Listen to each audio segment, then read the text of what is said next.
section was on, since the last section was on emotional quotient, really, that's the first thing that I'd like to dive into. We talk about this. There's different quotients that we have. We have an intelligent quotient. We have a financial quotient, right? That's what, if you've ever heard of the Pursuit of Happiness movie, it's where someone went from being homeless to being a very successful financial broker. And he said that, you hear these stories about people winning the lottery and then millions and millions of dollars, but then being broke, 5-10 years later. It's what he said is, if someone lives beyond their financial quotient, they will find ways to lose that money. But if they're living below their financial quotient, they'll come up with ways to make that money. So there's a financial quotient, but we also have the emotional quotient, what we're talking about. The emotional quotient is your ability to process emotions, process how you're feeling, and to really be situationally aware, to be able to deal with other people's emotions, and to know that. So my question is coming back to all of you is what is emotional quotient to you? Want to just start going around the room? Gabby, I saw movement. Sorry, I have to show. All right, so we'll start with we'll start in order. So Karen, if you wouldn't mind sharing. Excuse me, can you repeat what you asked? It's about what is emotional quotient to you, and why is it important? Emotional question. Quotient. It's the ability. Are you familiar with the term? Emotional what? Can you repeat it? Quotient, EQ. It's there's different terms for it, but it's your ability to process emotions. It's it's another way to call emotional intelligence, Karen. Oh, okay. Well, it's being able to respond adequately to certain circumstances, depending of what is going on, to be aware of how your emotion affects you and how that can affect your behavior. That's what it comes to my mind. I love that. And anybody else that that's something that's that term? It's being able to be aware of them, being able to name them for us, what they are, where they're coming from, what's underlying them, and by being aware of them ourselves, to actually being able to recognize them in others. Because sometimes there's an emotion coming on in the other people and we can't see that. All we see is, I don't like what he says or what he does, but we cannot see the social awareness actually comes in by being able to read the emotions in other people. No, I like that that processing, and it's really nice, and it's also good to have understanding of what you're feeling, so that you're not slave to the automatic responses that sometimes come. Like anger is one of the ones that come to mind, where most of the people that are convicted of a crime act out of anger. They're not, if they would have been in control of their emotions, they would not have done what happened. So I saw you had your hand up, Marcella. Yes, so for me, it's about the self-awareness journey. Not only understand the emotions, but being able to sit with those emotions, understand what has triggered you. How can you move forward if you need to do any type of healing? If you just need to talk about, that is specifically emotion, and trying to understand. I think especially people that like us that can be very sensitive if their emotion actually is yours, or if you're just picking up someone else's energy and emotion. This is why the self-awareness is extremely important. When you know it's yours, it's coming from you, and you can move on trying to understand what has triggered, and also be able to, as Gabby said, emphasize to, especially if you have been through that journey and if you have found your way to overcome those challenges. This is something that I actually have tested with my own children too. Let them be able to talk about the emotions they're feeling, the way that they have perceived certain situations is extremely important, because we as parents, we're just there trying to protect and sometimes even overprotect, but they have also a different way, their own world. And trying to understand their world is actually the best that we can do, because we also as adults are on this journey to try to understand our own world, and how can we make our world better. It will have an impact on our children's world too. So let they share with us what's going on within their world, how they perceive things, what they want to do, who they want to be, what do they need from us in terms of support, how can we be there encouraging them, what sort of words they would like to hear as encouragement. Because again, what our parents have done for us or what they haven't done has nothing to do with what we would like to pass on for our children. And we always want the best for them. So thank you. I love that. And before we go to Matt, I'm going to, Aaron put in, emotional intelligence is the human's ability to self-control and dissolve any negatively affecting emotions, which will ultimately prolong a person's one lifetime on Earth. So I really agree with that idea that, you know, if we can manage some of the stress responses, the negative impact of the chemistry that is related to some emotions, then we will have a happier, healthier life. So very good. And Matt, how about for you? What is your experience related to either emotional quotient, emotional intelligence, and why is that important? So I mean, the moment that I start to recognize my emotions and to be able to control them and not letting my life being led by my emotions, that was actually the moment when emotional intelligence kicked in, right? Because before you are completely led by your emotions and you aren't aware of that, right? Something triggers you or someone triggers you and you react in a certain way. And this is what we have in the cane courses, like with this roller coaster, right? Up and down, and this is how we drive our life.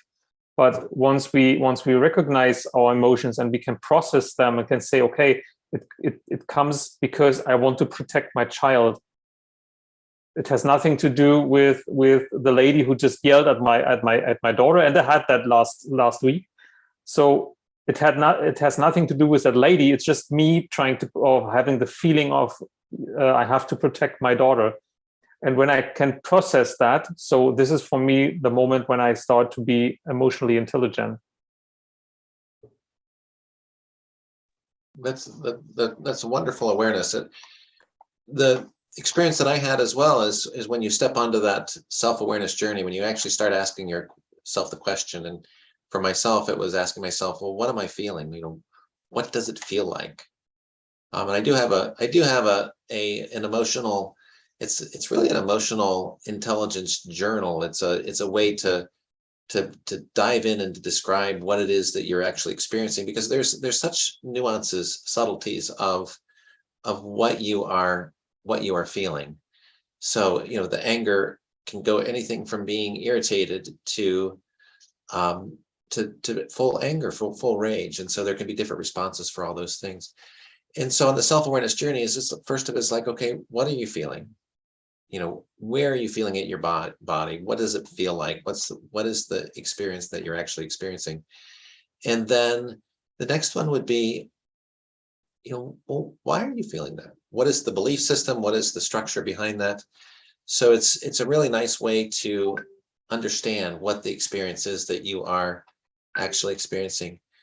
And I think I was going to ask Taquiti to unmute because I think she's locked. So the nice thing, there it is. The nice thing is, bear with me while I do that. I think it's done. That understanding those emotions is really important. One of the mindful techniques that shifted my world is when someone had done something that was irritating to me, that when I would show up, I had this idea of, I didn't didn't like the way this person acted.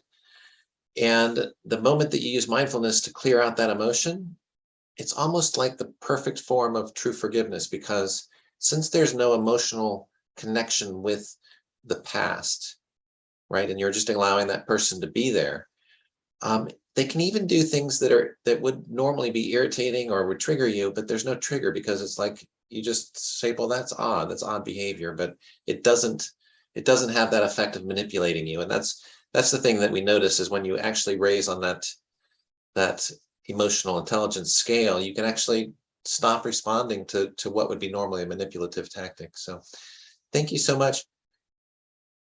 Marcella, you have your hand up? My son called this rent-free because he's saying, sometimes you move on and people just is still there trying to be your follower, even though when you say enough is enough and you create those health boundaries and you do move on. So I think this is also really important too, as lesson for children. If you think about friendship, we all, and that goes with our children too, they all go through that journey that they're growing, they're going through lots of changes, they are trying to find themselves, find what they would like to do next within their lives, within their career, school. And through that journey, many of their friends also will follow different directions in different ways. So this is why I think it's extremely important you always understand who you are, find your own identity and just be you, and create that healthy boundaries with people. Learn how to say no, learn that the only person they need to please, it's yourself, because you are responsible for your happiness. Thank you. Oh, perfect. So the next question is, how do we help the kids, grow this emotional intelligence? What's the most effective way that we can go? And just, Will, did you want to add to the previous conversation as far as the importance of emotional awareness, emotional intelligence, or emotional quotient?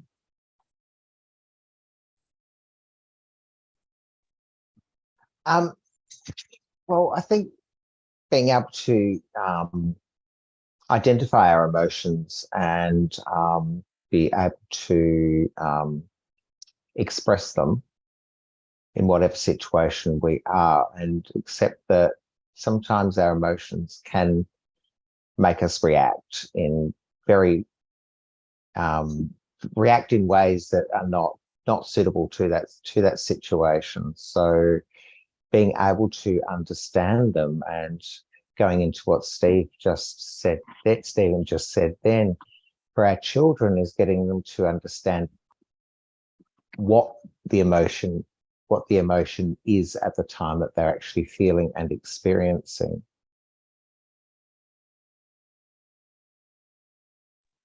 That's wonderful. And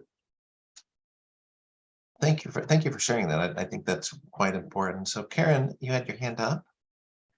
Yeah, regarding your second question.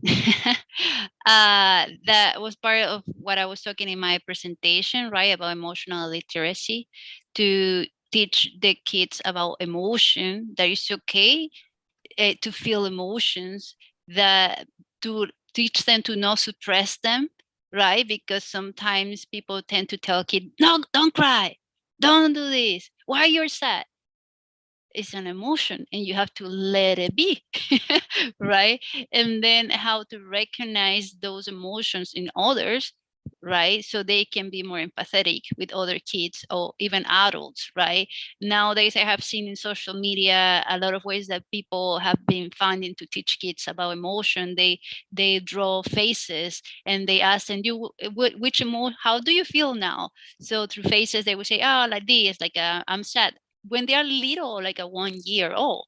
So kids, even though they can talk, they're already, some parents are taking the job to teaching them about feelings, right? So they can say like this. And I saw another example of a kid that was mad because something that he was building wasn't going well. And the parent was like, let's breathe together. So they breathe. And then they say, how do you want to feel? Like the yellow kid or the green kid? So the yellow kid was the happy one. And he pointed at like this one. So how is that? How that behave? Like this. So the emotion was brought up right away just through a simple example, but it can through different tools that we can use, we can teach our little kids, even though they don't need to talk still, to teach them about that and how they can express themselves, even though how do you feel mad, or I feel sad, and then what happened to you, and help them to express themselves.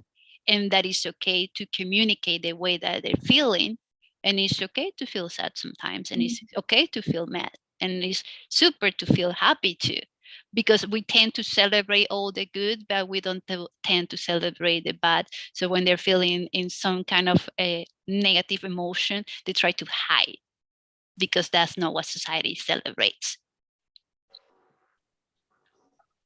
I love that.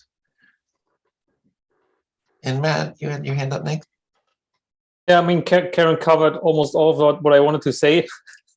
Yeah, it's actually like not suppressing emotions. When kids want to cry, then let them cry. When they have fear, let them have fear. And on the flip side, yes, when they are happy, so let them be happy. And what is also important is, so let them deal with the consequences of emotional decisions. So especially for teenagers, when they made a decision based on emotions, so let them deal with the consequences, and not being the overprotective and trying to take the results or what happens after that away from them. Let's just deal. Let's let them deal with it. So because later in life they're alone, there's nobody helping them anymore. So when they learn this, how to process and how to deal with it. Thank you for that. Has anyone ever seen the little video of the little tiny girl that the mom, she's crying and she had hurt herself, and she's crying, and the mom goes, "Are you okay?" And the little girl goes, "I'm okay." And she goes, "Are you strong?" And she goes, "I'm strong." But it's a wonderful way for it. It works her through the emotions, and it was a beautiful video. But if anybody knows where that one is, feel free to post it. So I think we had Karen and Will. Did you have a chance to? I just wanted to add that teaching young boys and taking away that stigma of boys don't cry, because they end up going through life and end up growing up to be angry young men or angry older men, because they don't know how to express that emotion, or that when they feel emotion, they replace it with anger because they don't know how to express it, or they've grown up in a society where boys don't cry.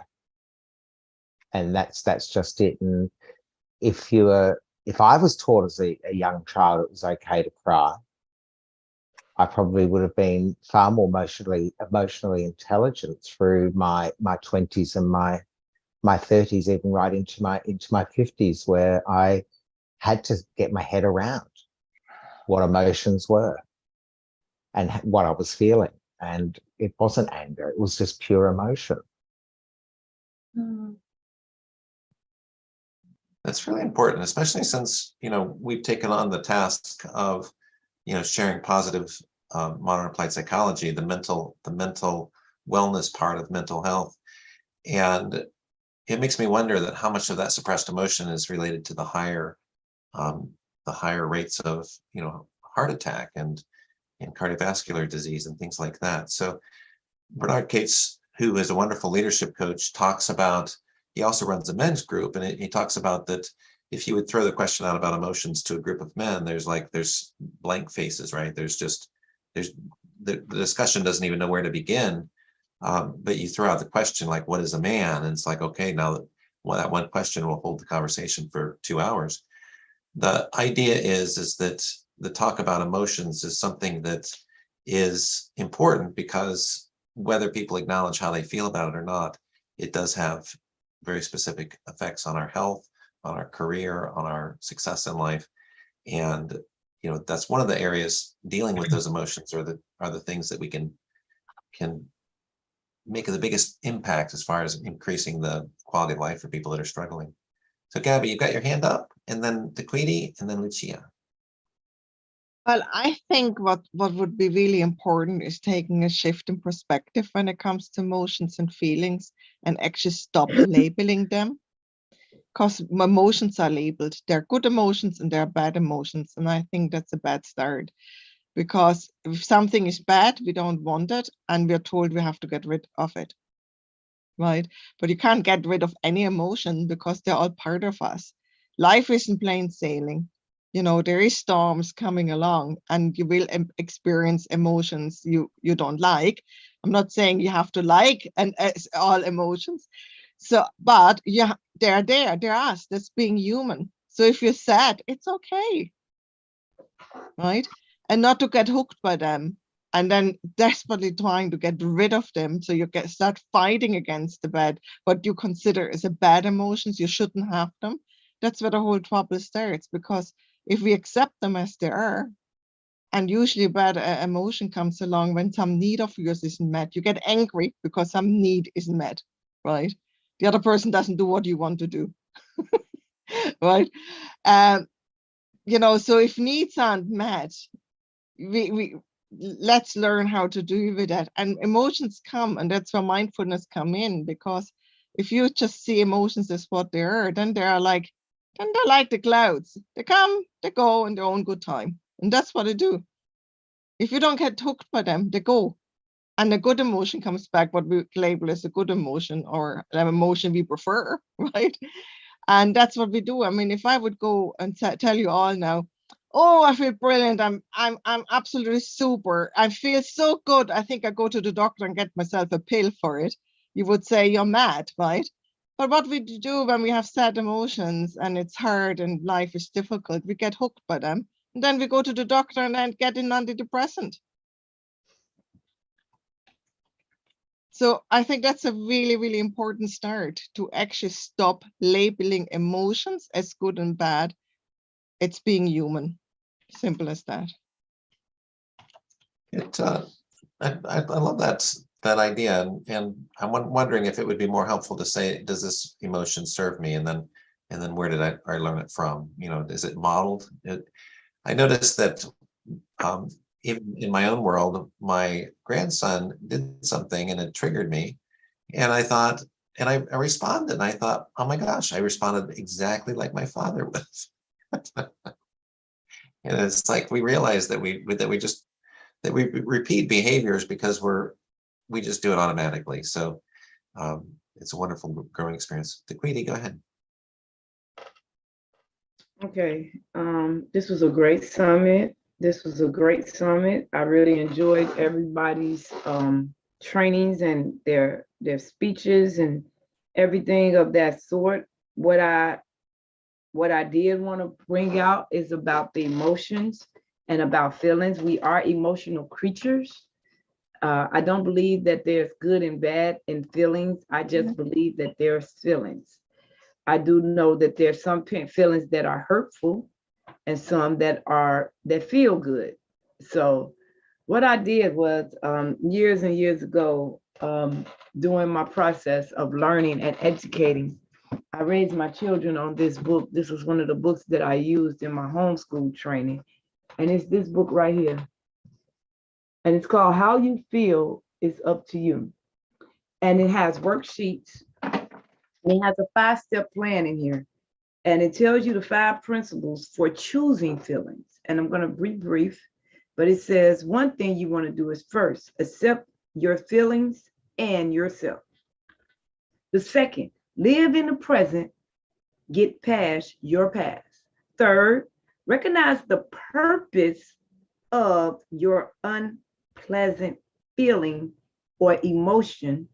Fourth, become aware of your thoughts. 5, develop a plan to change. That means that now that you have the principles of understanding the 5 steps to choosing your feelings, once you know the 4, the number 5 is develop a plan for change.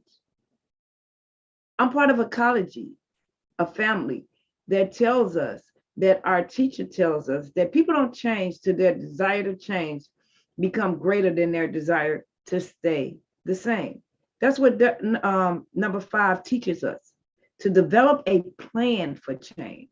So the name of this book is How You Feel Is Up to You, and it's by Dr. Gary McKay. He also wrote a book called Women Are from Venus or some Mars or something like that. But and Don Dinkelmeyer, Dr. Don Dinkelmeyer. This book is not, I don't even think it's on Amazon anymore, but it's like a book that I use for my curriculum for my children. And this would build your children's confidence level so high that every time they feel an emotion of hurt, pain, grief, whatever it is, they'll have a plan for their emotions. So there you go. I love that. I love that idea. And maybe you could do something similar to what Usha did and do a workshop based around the concepts within the book. Wonderful share. Thank you so much for that. So Lucia, you have your hand up and you've been quite patient. So thank you. Thank you. Oh, actually, someone said something and just came to my mind is about the limiting beliefs, and the emotional intelligence was that the little children, they put, a meanings to everything. And so as parents, I mean, I'm not a parent yet, but I believe we should help them to create a healthy meanings and just give them a different perspective on situations. Because let me give an example. If a child create a meaning into a situation and create a belief around the situation, then certain way create certain emotions, and then it's like a chain of things like rolling on. First of all, a situation happened, this triggered the emotion, and then the child, it was a hurtful emotion, then the child could give a certain meaning. For example, this is very painful, I won't do it again, I don't want this happen again, I don't want to feel the same way, and so on.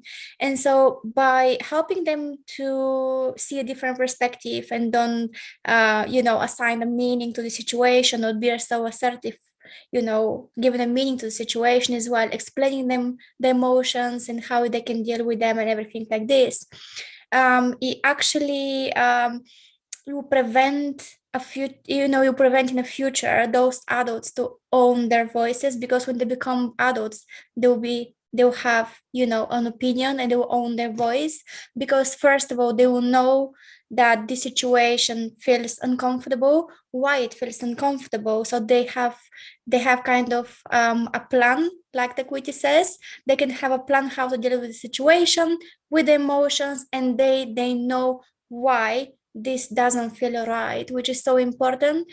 Because as a people who wants to feel love and wants to feel connected with other people, sometimes we allow unhealthy relationships and connections, and we don't own ourselves, we don't own our voice, we are not our authentic selves, and so I think so this kind of one thing roll into another thing. Yeah, thank you.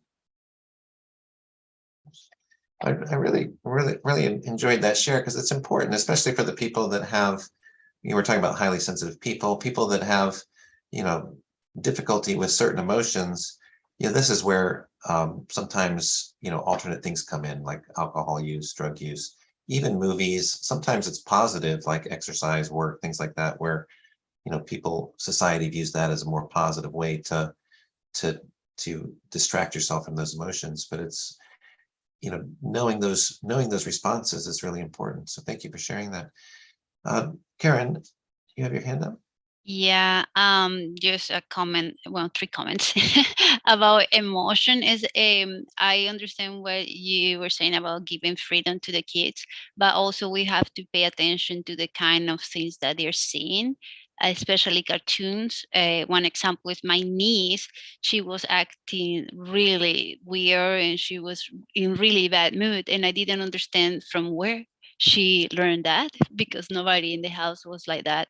And one day I sit down with her to watch the cartoons that she was watching, and she was just modeling one of the character of the cartoon.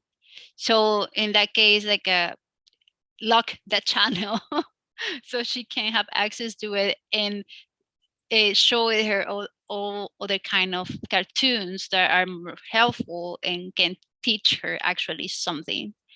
Another thing that I think that should be taught to kids is mirror work, right? I don't know if you have seen this video of the little kid that looked herself in the mirror and said, "I'm great, I'm awesome, I love myself."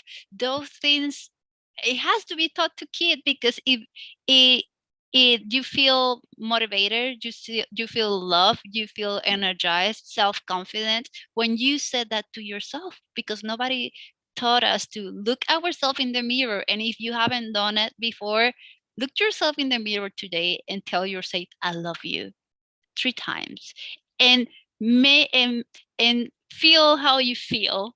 Analyze that and think, did somebody taught me before that I have to love myself? Did somebody taught me about that I have to love myself, to don't expect love from others, but the love starts within me, right? I think that is something really important, that we have to teach kids to love themselves. And another thing that Will was talking, and I also mentioned in my presentation, was about the stigma of telling the kids that they shouldn't cry, to boys. And I mentioned the rate of suicide, and I researched it now quickly, and it's 4 times higher in men than in women because of that stigma of boys shouldn't cry. That's all. Well, thank you for sharing that. And I heard a statistic that that attempted suicides is pretty equivalent, but the success, the ones that succeed, because it's some more violent methods, tend to be men. So it is something to be aware of and to really be conscious of. So thank you for what you were sharing. And Marcella, you are next. Just listening all of this conversation about feeling, something nice to share, a memory. I remember when my children was going to the nursery, they would arrive home, because they do talk about feelings in the nursery, and he would come home and say, "Mom, I love you, big, big, big, big. You're the best mom in the whole wide world." Wow, that is just so beautiful. But I also would like to talk about the child needs, because we as adults, we can identify our needs, but sometimes, especially with the technology nowadays, we tend to forget that our kids also have needs. And one of them is quality time. So when is the last time that you as a parent have spent a quality time with your child? Doesn't need to be just on their birthday. Doesn't need to be just when it's a Sunday meal. It should be every single day. A children is also looking for security. They're looking for affection. Sometimes kids are begging for affection. And it's so important you be able to give that hug, that unconditional love. You be able to show them how much they actually mean to you. They need emotional support. They need education. They need the structure. They need routine. A children without routine is a children that will grow up just thinking that they can do everything at their own time, and sometimes can cause some rebellion issues. So just create health routines for you as a parent too, not just for your children to just sit down, just do their homework. This is not the routine I'm talking about. They also need self-esteem. They need to be encouraged. They need to be able to play, not just with their phones, but they also need good role models. So just be a really good role model for your child. They are mirroring you. They are watching you 24 hours. They probably know you more than you know yourself. Okay, thank you. Thank you, Marcella. It's funny because I can remember seeing my daughter doing something that I thought was like, where the heck did she learn that from? And then I caught myself doing it, I don't know, about 2 weeks later. So, Will, you had your hand up and then you took it down. Did you have something to share? sorry, I keep flicking around the screen as everyone keeps moving. No, I was just going back to what, just before what Marcella said, to what you said, Steve, is that there is a higher level of suicide rate in older men because they don't actually know how to deal with the emotion of what they're feeling as they age. So if we teach them as children that to express the emotion and to go through life and to have an understanding of emotions and give them that emotional intelligence, we will actually probably see a lower rate of older men taking, unfortunately taking their lives. So it has such an importance to what Marcella has just said. That's where it flows into that as well, is creating that space that we are with our children, that we are creating that time with them so that they do feel that they are valid and not valid and worthy. It's the wrong terms, but they understand that, spending time and expressing themselves in the correct manner will benefit them throughout their years. I love that share, and I think it's critically important that we share the idea that you have inherent value, no matter who you are, no matter what state in life you are. That it doesn't matter what you do, it doesn't matter how much money you have, that you have inherent value, and this life is yours to live. And so the idea is that it's the experience of the life, right? Bad things happen, tragic things happen, but it doesn't need to define what comes next for you, right? You could lose everything, but it doesn't mean that's the end of the world. It means that, you either have to suffer consequences for something that happened, maybe change your mindset, but there are some techniques to do. It's about the focus. And I think it's most important that we recognize that there are some negative emotions that can make us feel bad, right? When you focus in on thinking that you're not worthy, that you don't add anything to anybody's life, nobody sees you or hears you, those type of things. The more that you focus on those, the more real, the bigger they will be. And so it's about finding one small thing of gratitude within that mix. Hey, even if today wasn't as bad as it was yesterday, that's a good day. Yes, I just want to add, I talked about how my kids have behaved when they was from nursery. My son is going to be 18 very, very soon. And he still come and give me kisses, hugs. He come and check, Mom, do you want a coffee? Have you had to eat something? So now he's in that caring phase, looking after me, giving me that love. And how amazing is that? Thank you. That is amazing. And it is good to model, even it's good to model all the emotions for your kids, but it's having that emotional intelligence to be able to discuss with them and say, well, I messed up, right? I was angry and I did this. And so it's a wonderful, wonderful way to explore the emotions with your kids. DeQueenie, you're next. Yes, I'll be brief. One thing that I was thinking about is that we were talking about the men and suicide. And I was thinking about the fact that validation, like Marcella was talking about, a lot of people don't believe in validation. They think that just because you say you love yourself, that validation is irrelevant. Validation is a love language. There's a book called The 5 Love Languages. And when you learn the love languages of the people and the language that they speak, one person may not do well. I love validation. I'm not even gonna act like I don't. I like to be validated. But but I'm serious. It's like I do. I love that. I found that out after I really sat down and read the book and understood it's okay to be validated, but it's okay to give validation. I love myself, and I teach all my coaching staff. I teach all my mentees. I love myself so much that I have enough freedom within me to love myself. I can share this love with you. So I love myself and I love you. So every time I speak to somebody, I tell them, I love myself and I love you, because that's so important. And I don't know who said it, but to say that I love me in the mirror, Look yourself in the mirror and say, I love you, until you believe it, not 3 times. Until you leave that mirror and tell yourself and say, I love myself.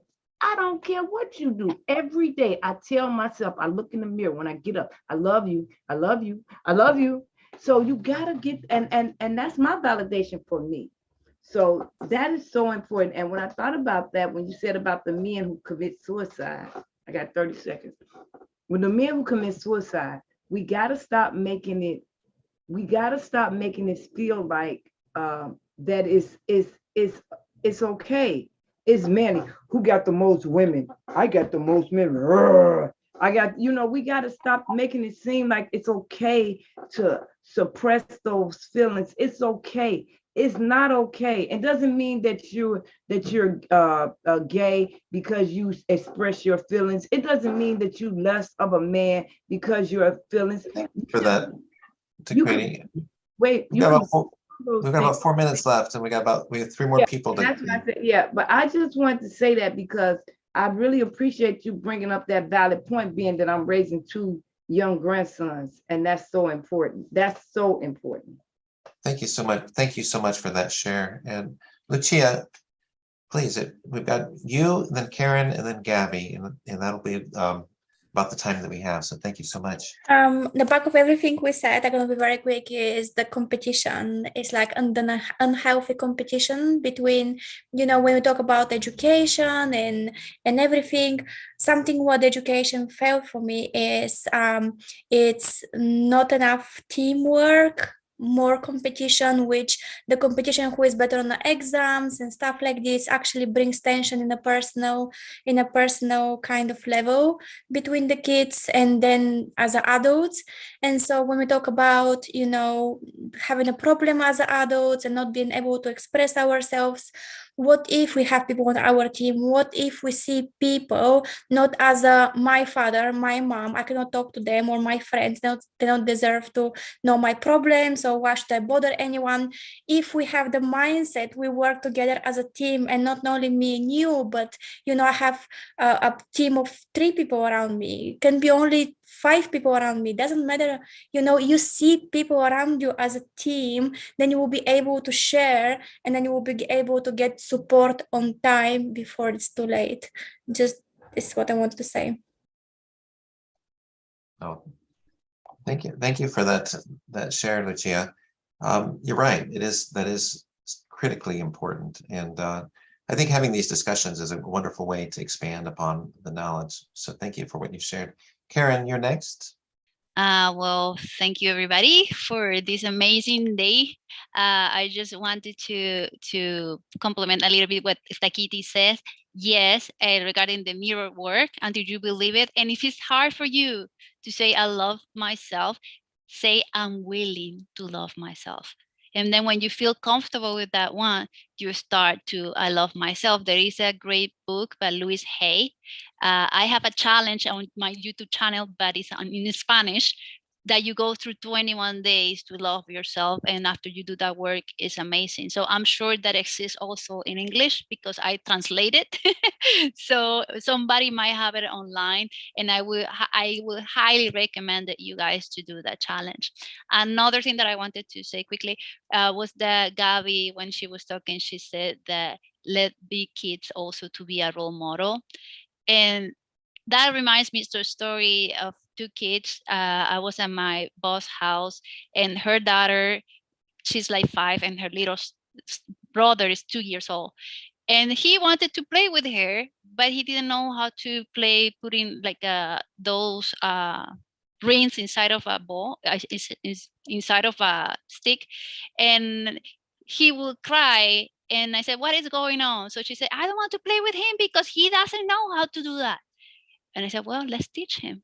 Come here, let's teach him. So, and you're going to teach him. So put this one, the little one, and then the other one. And at the beginning, she was like, another one. You have to be calm and teach him calm, and then he will learn. And the kid did it, and then we celebrated. So it was a moment to teach her sister that she can be a teacher for her little brother.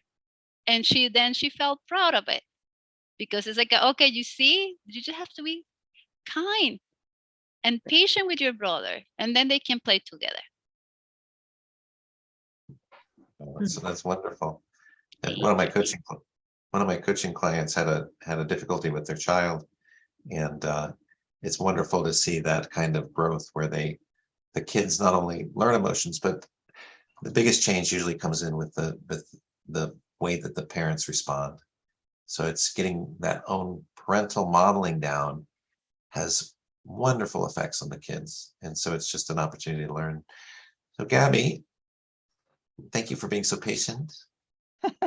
No problem. Actually, yeah, we're at the end of the summit, and I know Matt has a few last words to say. So from my side, thank you very much for everybody who came, who contributed, who did the presentation, or just got on board.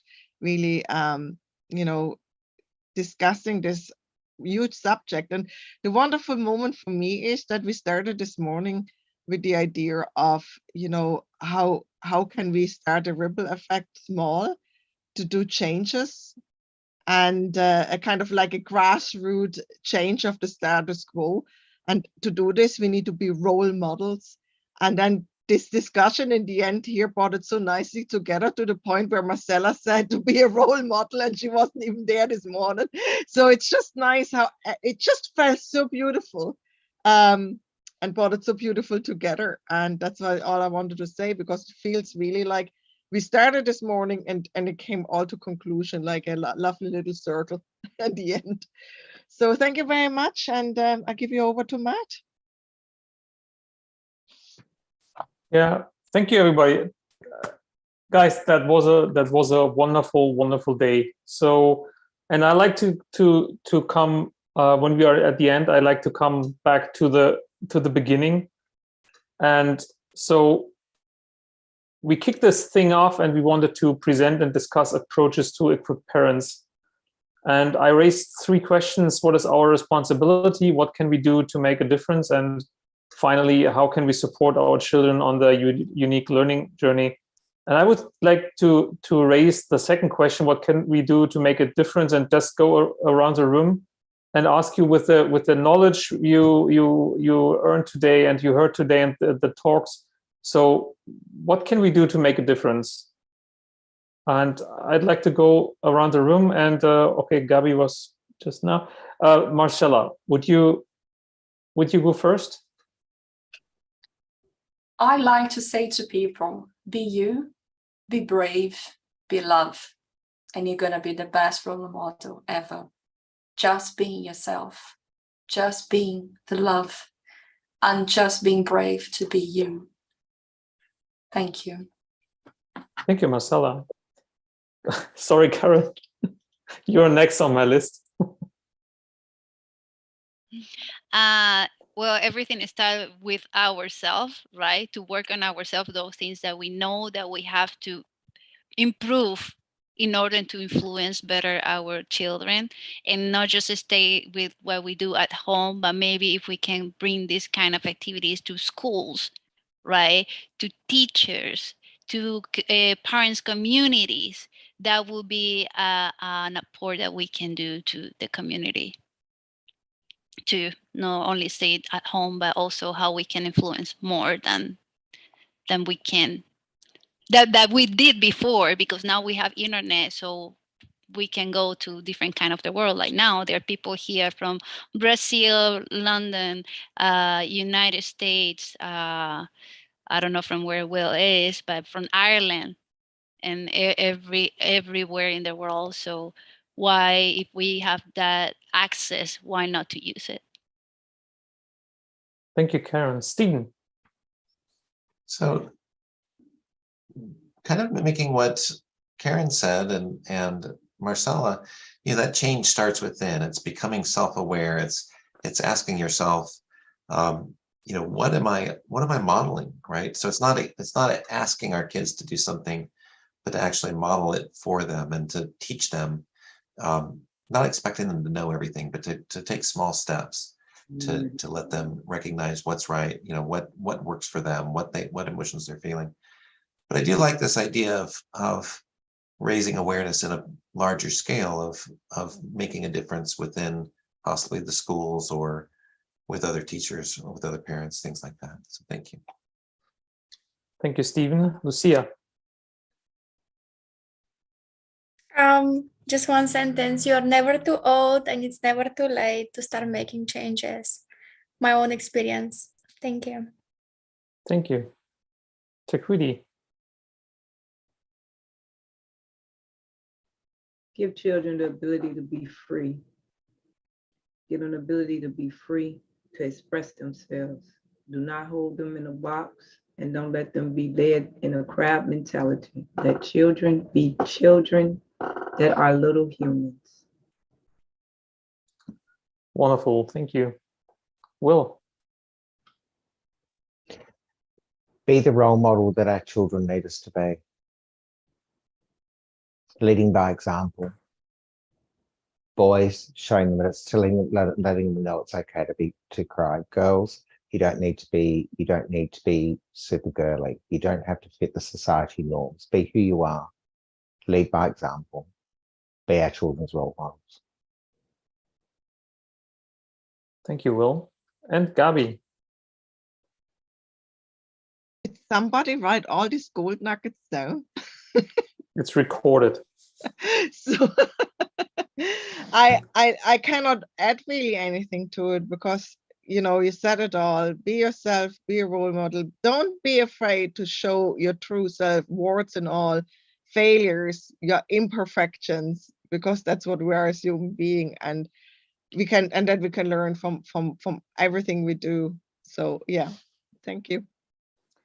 Thank you, Gabi. And guys, what the funny thing is about all of your shares, it is actually what we want to do in educology, right? So we were talking about bigger communities, we were talking about role models, and this is what we want to create with educology, inside ecology, and then going out there and having this big scale, this worldwide, because we have a huge network of coaches, of educators, of facilitators all over the world. And so when you have ideas for projects, for if your coaching business is like in the direction of working with and helping kids, so then just contact us, and we are completely open to that you can just join. The only requirement we have is that you're active. Right, we want to be a group of doers, and we don't need talkers, and we want to achieve something. So if you are interested, just message us or come along, and there's for sure a place for you. What Gabi just wrote, all working with parents, teachers, communities, etc. Yeah, exactly. Okay, so that brings it to a close. Thank you for your participation. Steve, do you want to, as a founder, as the father of the series, do you want to add something? I would be happy to. So this is our sixth full summit. We've had some mini summits as well. This is number 8 if you count the smaller ones. But this is the fifth full summit that we've had. And thank you all for being here. Thank you for your participation. Thank you for growing with this idea and with this movement. The next summit is going to be on October 10th. It's World Mental Health Awareness Day. Yeah. And we are speaking about mental wealth. So it's about using the positive applied psychology. Will, Alec, Marcella, myself, all of us are presenting, but there's several of us that are actually leading sections within this. And so thank you so much for doing that. We're looking forward to another wonderful event. The formats that we're doing are being modified. So if you like the format with the 30-minute sections, as far as different information, we'll be doing that. November summit will be on November 13th, and that will be on World Kindness Day. And in that summit, we're going to have A/B selection. So you'll be able to choose which room you want to go into, whether it be topic A or topic B. So really excited about the growth, the opportunity. Any feedback that you have that what you liked about it, what you didn't like about it. We would appreciate that. You can follow the Global Summits events on GS. It's Linktree, linktr.ee/GS_events. And that will get you the latest information on the current summit. So thank you so much for being here. Have a wonderful day. Thank you. You too, guys. Thank you. Bye-bye. Bye-bye. All right.